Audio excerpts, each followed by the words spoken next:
Mga alituntunin sa tahanan. Akda ni Ginang Lea Miranda. Mga alituntunin sa loob ng tahanan, sumunod sa utos ni nanay at tatay, gumamit ng po at opo sa tuwina bilang respeto at paggalang sa kanila. Magpaalam sa magulang kung ikaw ay aalis. Magsabi ng totoo, huwag magsinungaling. Bago maglaro, assignment ay gawin. Iligpit ang laruan, pagkatapos gamitin. Maging mahinahon sa pagsasalita, laruin ang kapatid at huwag aawayin. Magdasal magpasalamat sa Diyos palagi. Pagpapala niya ay iyong kakamtin. Mga alituntunin sa tahanan. Akda ni Ginang Lea Miranda.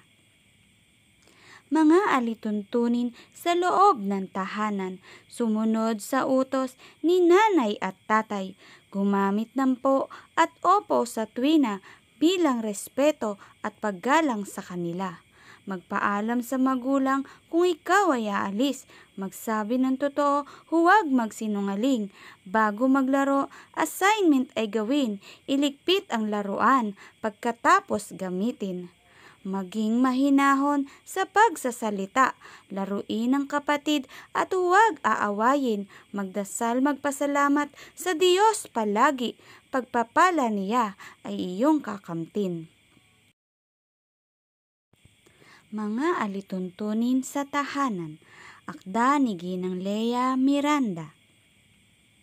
Mga alituntunin sa loob ng tahanan, sumunod sa utos ni nanay at tatay, gumamit ng po at opo sa tuwina bilang respeto at paggalang sa kanila.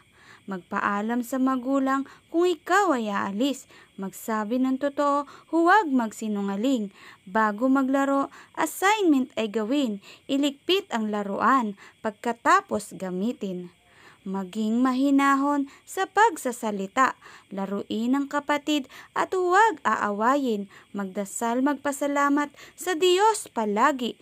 Pagpapala niya ay iyong kakamtin.